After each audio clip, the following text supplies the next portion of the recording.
Capital punishment, or the death penalty. Does not matter what you call it, the topic today is hotly debated. And today I would like my 2 cents to be plastered on the internet for everyone to tell me how wrong and stupid I am. Jokes aside, this is a rather serious topic, and I hope I can do it justice. If you would like to, I would love to hear your thoughts on the topic in the comments. Just be civil about it, that is all I ask. The death penalty, in one form or another, has existed since at least as long as humans have been writing stuff down. From stoning, burying alive, or more creative options like sqefws, assuming that's how you pronounce it. This here was a punishment by the Persian Empire for those convicted of murder. I do not want to go into too much detail on it, but here's a quick rundown. The perpetrator would be tied to a boat with his arms and legs put through holes outside the boat. He would then be lathered and force-fed milk and honey to give him diarrhea, then pushed out into the water to bake in the hot sun. The smell of excrement and honey would attract all sorts of flying bugs and rats that would then eat the man. I don't want to give you much more detail than that, but I'm sure you got the idea.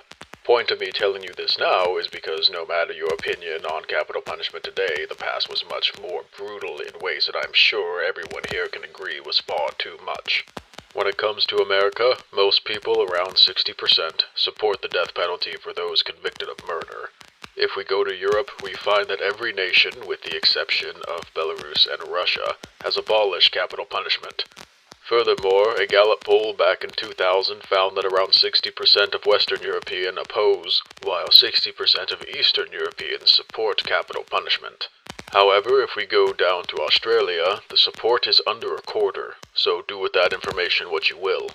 In the Western world, capital punishment is more popular than most people would imagine. I'm sure everyone has their reasons for being for or against, so we can go over some of the arguments. Some of those arguments are deterrent, retribution, and safety of society. For deterrent, it would seem if a state has capital punishment, the overall violent crime is lower. For an example, we have New Hampshire, has some of the lowest violent crime and has capital punishment. Tell people they will be killed if they kill, and killing overall goes down. For retribution, it is to give a sense of closure, to move on. People need an ending. We need to know what happened, and we need to have justice to move on. If the family would request it, capital punishment, it should be on the table to finally have an end to it all. The safety of society doesn't only mean those outside of prisons. Killers do often kill again in prison. If this is to happen, and say whatever reason got him into prison wasn't bad enough to justify capital punishment, then we can do it now to ensure the safety of others. However, these arguments are not so sound. For deterrent, we can look to the state of Tennessee and we find that it does have capital punishment, but the violent crime is 4th in the nation. If we go to the bottom of the violent crime list, to Maine, we find that it does not have capital punishment. Not only that, but deterrence only works on reasonable people, and most murderers aren't exactly reasonable, making the point rather mute. We can look to retribution, and not all families want capital punishment. It could end up making everything harder on the family. Lots of people do not want further death, and that I do not blame them for. As far as a safer society, most murderers do not commit the same crime over and over.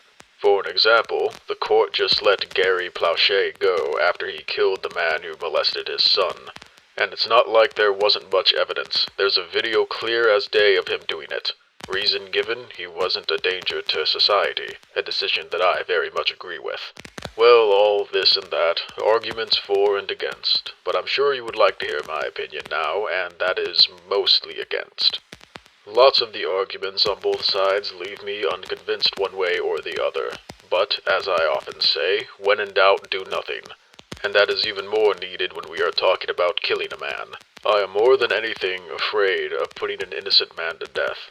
So I say in most circumstances I am against capital punishment. I don't know about other countries, but in the US the burden of proof is a reasonable doubt.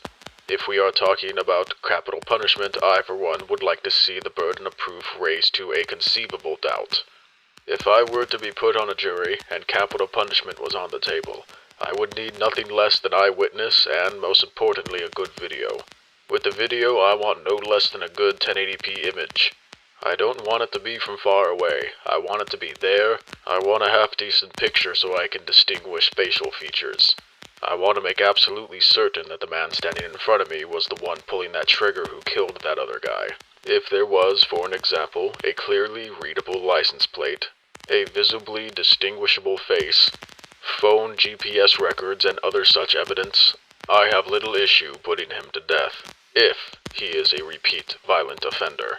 However, if there is a grainy bank camera, with the perpetrator's face being 3 by 2 pixels, with a car that kinda looks like the defendant's, and some other evidence, I would say good enough for prison, not for death. The last thing I want is to wake up a couple years after the man was put down, and read that he was an innocent man due to some new evidence that came up. I would never be able to face myself again. But again, if it was completely irrefutable evidence, and especially if the victim was a member of my own family, I would have zero issue pulling the trigger myself. The court system itself is unperfect. The trial by jury is definitely one of the better systems, but that assumes all members of the jury care about the case in the first place.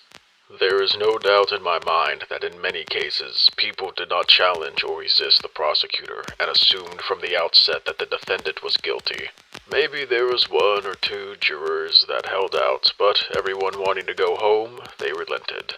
Since 1973, anywhere between 150 and 200 people that have been executed have been exonerated, according to many sources, including the Death Penalty Information Center.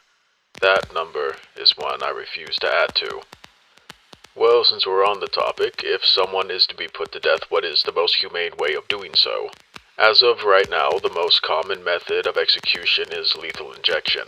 There are problems with this method. Mostly it is difficult to perform properly, and it is very expensive. We could look to the past to find some different ideas. Some of my favorites, if you can even call them that, are firing squad, hanging, and guillotine. There are some that are flat out of the question, such as the electric chair and gas chambers. Firing squad and hanging are both good options, but we run into the same problem of needing to be performed perfectly to be humane. Guillotines, however, well, they're pretty hard to mess up on. It is my opinion that the guillotine, messy and unsightly it may be, is one of the most humane ways of execution. If we want to be unrealistic, being strapped to a massive bomb is truly the best way to go. Everything is blown to dust before you know it. Hard to mess that one up too. But there is a possible new method starting up. Before I said gas chambers were a no-go, but that's for chlorine and cyanide chambers. This new method is nitrogen hypoxia. The idea is breathing pure nitrogen would just make you pass out and die from a lack of oxygen before you even know what's happening. I don't know if this is a good method or not, it's just something to be tried. I don't know if it would be tried, I don't really want it to be tried. But if it is a more humane option, then let's give it a go. I may not have changed your mind, or maybe I have, but I'm not here to do that. I am here to look at a topic and think about it. I have swung one way and the other on this topic, but I think I found a satisfactory answer for myself. Not perfect, but as good as I can make it. If you wish to share your opinions, again, I only ask that you keep it civil. Now, take care.